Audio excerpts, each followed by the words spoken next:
Good evening, everyone. Welcome back to Dune Officers Academy. And today we are going to learn something really essential things for you. That is your vocabulary. जिससे सभी लोग बहुत ज़्यादा डरते भी हैं, पर हमने डरना नहीं है. And we are just having a look to the questions, to the kind of words, उनके meanings, synonyms and antonyms. That is really important for you all. So I hope this video is beneficial for you. Let's start.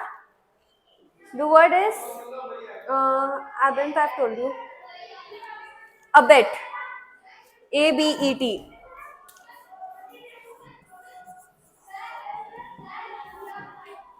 Abet.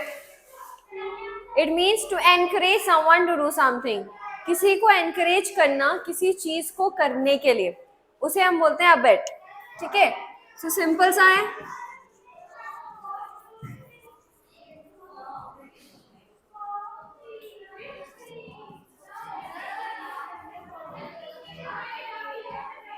जिसे आप अपने friends को करते हो कि हाँ भाई ठीक है ये चीज तेरे लिए बहुत ज्यादा अच्छी है, you must go ahead with it. आप एक तरीके से क्या कर रहे हो, एनकरेज कर रहे हो कि भाई तेरे लिए एग्जाम में, अब सीधी सी बात है इंडिया एग्जाम पास आ रहा है, आपने अपने फ्रेंड को एनकरेज किया कि भाई what you need to do, at least you need to cover 10 previous years. So that is an abet. मतलब हम बोलेंगे has abetted his friend for doing this particular thing, so he has encourage his friend. ये message उससे consider होगा. Synonym क्या हो जाएगा इसका? और आप बोल सकते हो असिस्ट. ठीक है, आप बोल सकते हो insight. And insight is a good term again, important word है. ठीक है, एनकरेज तो हो ही जाएगा. एंटोनियम में क्या आएगा? और प्रिवेंट. वहां आप एनकरेज कर रहे हो, बढ़ावा दे रहे हो किसी चीज को करने के लिए, यहाँ पे आप प्रिवेंट कर रहे हो.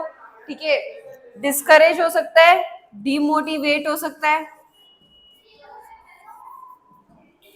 वहां आपने किसी को क्या करा, मोटिवेट किया किसी चीज को करने के लिए कि हाँ भाई ठीक है आप जाइए ये चीज करिए. So I have abetted you. आज second time what I am doing, I am preventing him to do the wrong doing. So prevent करना क्या हो गया भाई, I am stopping that person to do something, right. So ये दो चीजें हैं. और इनसाइट एक अच्छा टर्म है, ये पूछा गया आपके प्रीवियस ईयर्स में. तो ये जो ये कुछ वर्ड्स आ रहे हैं कि हाँ वो हमारे प्रीवियस ईयर में भी हैं, हमारे पास अभी भी पहुंच रहे हैं, सो उसको थोड़ा सा अपने ध्यान में रखना है ना.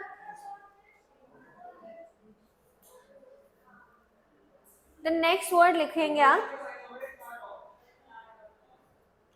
Abor.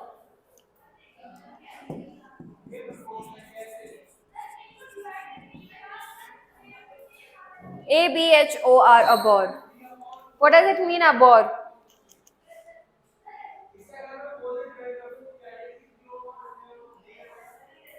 To feel hatred or dislike. ठीक है, टू फील हेट्रेड और डिसलाइक उसे बोलते हैं अबॉरेंस. अबॉरेंस सुना होगा, अबॉर नॉर्मली नहीं लेकिन अबॉरेंस पक्का सुना होगा. इसी का फॉर्म है जिसे हम बोलते हैं a state of like feeling those hatred और डिसलाइकमेंट. सिनोनियम क्या जाएगा इसका? नहीं, क्या होना चाहिए? डिटेस्ट कह सकते हो.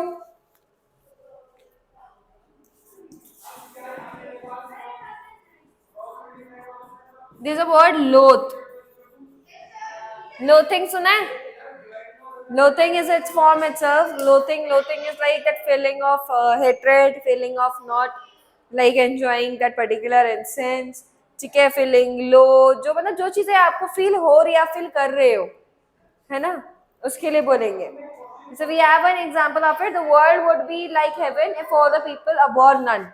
तो अगर कोई भी किसी को क्या नहीं करेगा, किसी के लिए कोई हेट्रेड नहीं रखेगा, किसी को नापसंद नहीं करेगा, अगर हर कोई एक दूसरे को पसंद करे, पसंद इन द सेंस एक दूसरे के साथ अच्छे से रहे, so the world would be a better place to live. तो उसी की बात कर रहा है. इसमें एंटोनियम में क्या आएगा? यहाँ आप किसी को क्या कर रहे हो, that feeling of carrying hatred for somebody, ये हो जाएगा सिनोनियम. तो एंटोनियम में क्या है? I can say liking, I can say admire, मैं किसी को नापसंद कर रही हूँ, एंड सेकेंडली मैं किसी को क्या कर रही हूँ, तो मैं किसी को पसंद कर रही हूँ, है ना। तो वही वाली चीज हो जाएगी। तो सिंपल सी बात है कि डिसलाइक का यहाँ पे उल्टा आ जाएगा लाइक। क्लियर है? Next the word is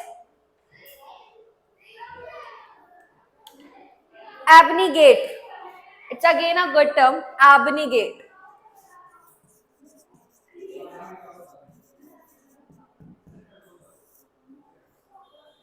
Abnegate क्या होगा नैना? To express renunciation. To express renunciation क्या होगा? किसी मैटर पे, किसी चीज पे that I do not found that yes it is beneficial for me. For an example, your any examination is coming and I do not feel like yes social media can provide you that platform for now, है ना। मतलब एक instance में वो भी करता है, but अभी के लिए क्योंकि एग्जाम बहुत ज्यादा पास है तो हम उस चीज को कंसिडर नहीं करेंगे। So renunciation is doing what here? Renunciation means मैं रिजेक्ट करूं, मैं अपना डिसरिगार्ड या डिस्कार्ड उसको कर दूं। तो टू एक्सप्रेस रिनंसिएशन का मतलब एक तरीके से हो जाएगा भाई ना कर देना किसी चीज पे, हम उसके लिए बोल देंगे discard, reject and so on, ये सारी चीजें होंगी। एंटोनियम में क्या हो जाएगा? एक्सेप्टेंस, और क्या हो जाएगी? अग्री, मैंने एग्रीमेंट दे दिया, एक्सेप्ट कर दिया उसको, ठीक है, यही होगा।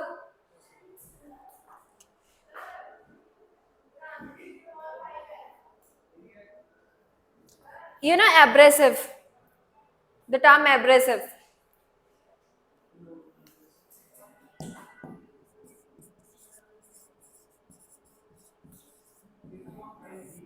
What is it? To express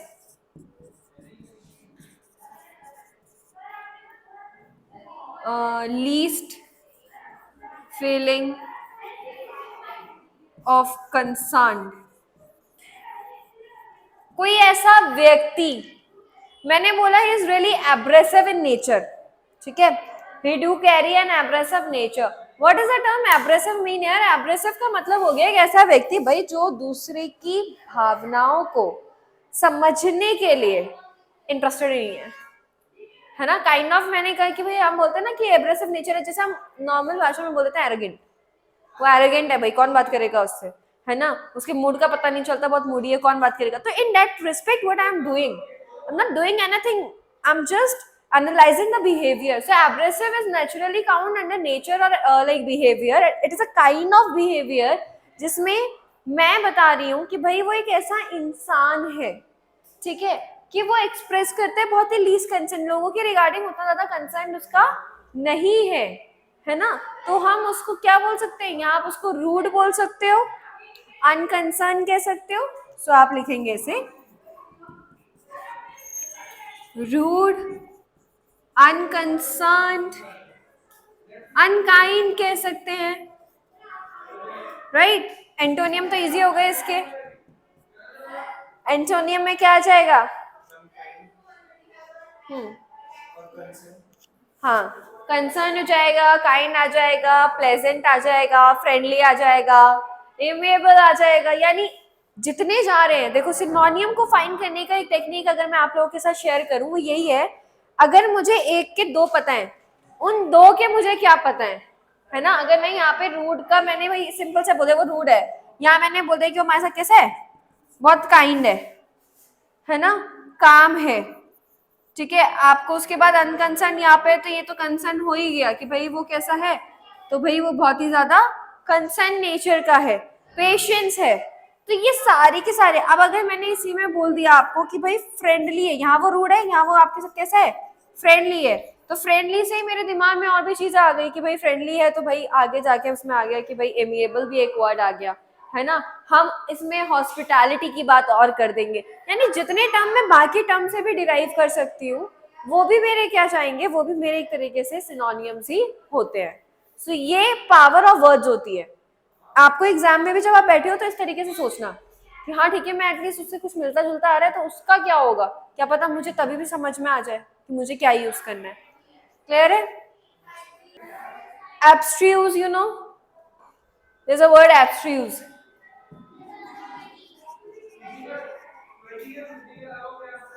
Abstruse. It is such an abstruse thing that I do not know what I should react. Abstruse handwriting भी होती है किसी किसी की. Yeah, difficult to understand, है ना?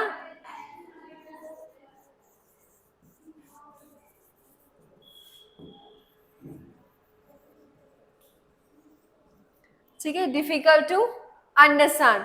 कोई चीज जिसको समझना बहुत ही ज्यादा मुश्किल हो, इसको हम ऑब्सक्योर करके भी कहते हैं, है ना? तो ये उसी में जाएगा. सिनोनियम में क्या आएगा? परफेक्टली तो यार इसका ऑब्सक्योर जाना ही चाहिए. Obscure mean the same, something which is difficult to understand. ठीक है, ऑब्सक्योर. सॉर्ट्रिक जा सकता है आप, लेकिन लिख लो परप्लेक्सिंग लिख सकते हो. Perplex, perplexing.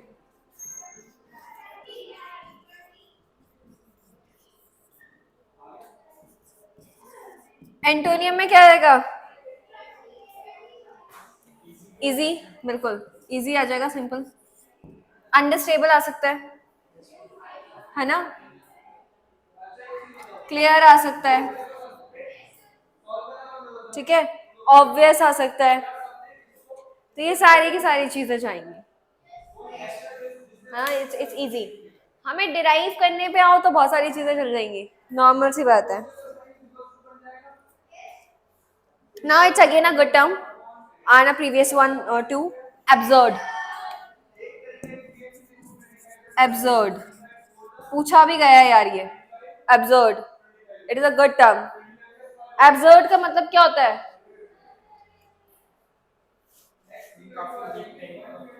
Ridiculous. Such an absurd story तो हम बोल सकते हैं unreasonable, है ना? ये इस तरीके से क्वेश्चन भी आ रखा था पहले. Absurd को हम बोल सकते हैं ridiculous, अनक्लियर, काइंड ऑफ अलग अलग चीजें हैं. जब आप स्टेटमेंट वाइज आए तो हमें स्टेटमेंट वाइज आना पड़ता है. सिनोनियम में आप लिखेंगे इसको फुलिश.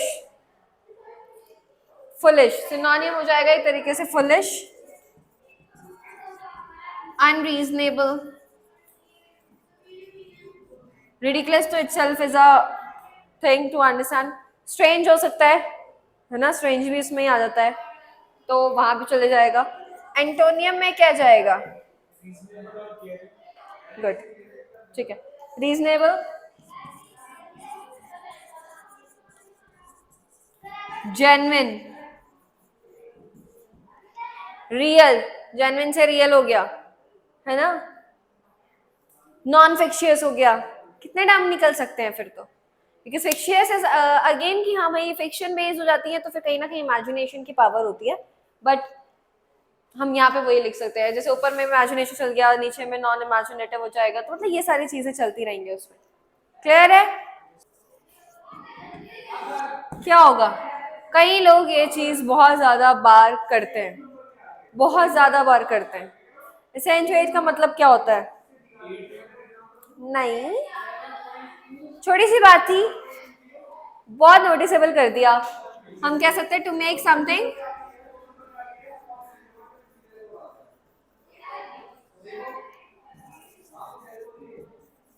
नोटिसेबल. ठीक है, किसी चीज को बहुत ही ज्यादा नोटिसेबल बनाना, उसे कहते हैं एसेंचुएट. क्या हो सकता है? हाँ, और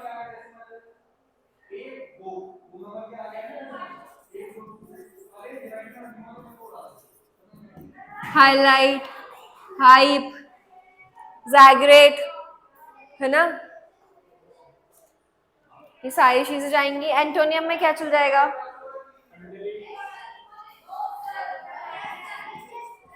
शैडोड, छुपाना, हाइड. है ना, लिमिट कर देना उस चीज को।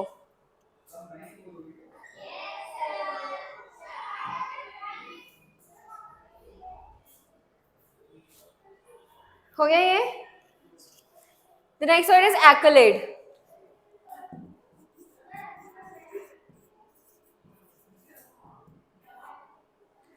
एक्कलेड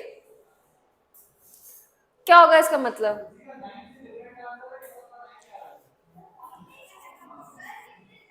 N award or expression of praise.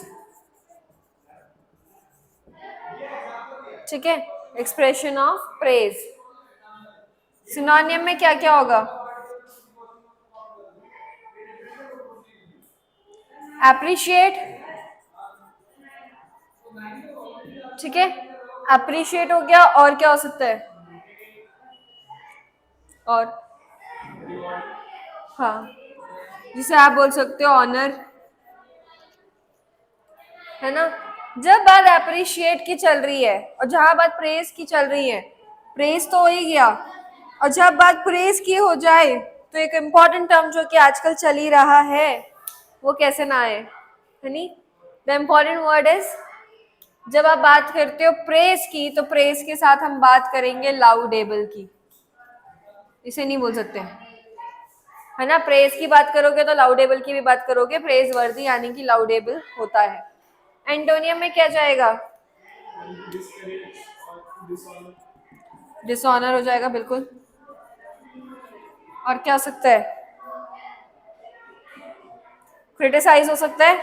यहाँ आप प्रेज कर रहे हो, वहां आप क्या कर रहे हो? तो भाई क्रिटिसाइज कर रहे हो, है ना। लाउडेबल का उल्टा ढूंढ लो, लाउडेबल है प्रेज वर्दी, ठीक है।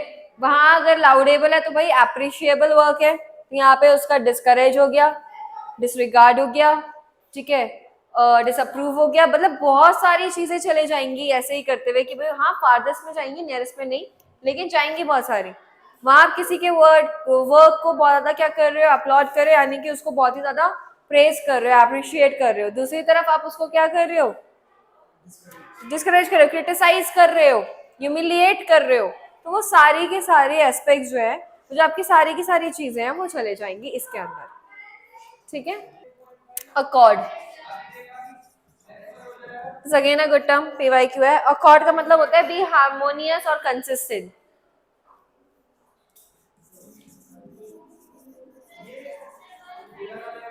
बी हार्मोनियस लिख दो। सिनोनियम क्या जाएगा? और कॉन्कर्ड जा सकता है, अग्रीमेंट जा सकता है,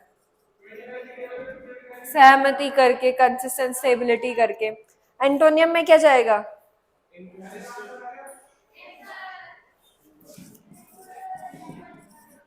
डिसएग्रीमेंट। और क्या हो सकता है? कॉन्ट्रास्ट जा सकता है ना। तो ये हो जाएंगे, right. So these were some important words for you related to your vocabulary। बहुत सारे सच वर्ड्स होते हैं हमारे पास पीवाईक्यू के हिसाब से, अगर देखें तो बहुत सारे वर्ड है। कैलॉस आपके पास है, फिर आप पे इंसॉल्वेंट है जो कि बहुत ही अच्छा टर्म है। इंसॉल्वेंट के साथ साथ फिर और टर्म है, जैसे कि हमारे पास कैप्टिवेट टर्म है, ठीक है, कैटास्ट्रॉफ टर्म है। मतलब बहुत सारे ऐसे पर्टिकुलर टर्म्स हैं, हमें उस पर फोकस ज़्यादा करना है। जो रिपीटेड वर्ड्स हैं उनको ज़्यादा देखो। रिपीटेड में बहुत सारे ऐसे सर्च टर्म्स आ जाते हैं कि अगर हम रेसिप्रोकल की बात करें, that is even a term, ठीक है। आप सेंट्रिक की बात करो, वो एक अच्छा टर्म है। इनॉर्मस की बात करो, और कुछ टर्म्स ऐसे होते हैं जो सेंस है जिनको पिक कर लेते हैं, जैसे कि सॉलिट्यूड, सॉलिटरीनेस। इसके ऊपर भी क्वेश्चंस बहुत आते हैं, कभी वो लोन दे देते हैं, कभी सॉलिटरीनेस दे देते हैं, है ना। कैप्टिवेटेड, कंजर्वेटिव, मतलब बहुत सारे ऐसे पर्टिकुलर टर्म देते हैं। फिर बात करेंगे सफिशिएंसी लेवल पे, तो वहां पे भी वो क्वेश्चन पूछता है कि उसने वहां पे आपको अबंडेंट दे दिया, ठीक है, तो अबंडेंट भी अगर आपको डिनोट कर रहा है, वहां पे आपको इनसफिशिएंसी के बेसिस पे दे दिया तो स्कार्सिटी डिनोट कर रहा है। ये वो टर्म है जो वो देते हैं। फिर कंडीशन के हिसाब से भी देते हैं, मतलब कि हमें ये समझना है कि जब मैं बात कर रही हूँ सिनोनिम्स एंटोनिम्स की, तो मैं ऐसे डायरेक्टली से वर्ड नहीं पूछ रहा, वो मेरे को सिचुएशंस के हिसाब से भी पूछता है। अगर मैं सिचुएशन के हिसाब से इसको डालूंगी तो मेरे को ज़्यादा समझ में आएगा। ये भी ट्रिक है जो मैंने अभी फाइंड आउट की कि हाँ यार ऐसे पूछता है वो। ठीक है, तो इसी तरीके से हम चलेंगे, आगे बढ़ेंगे अपनी वोकैब में नेक्स्ट पार्ट पे। Thank you so much, have a good day.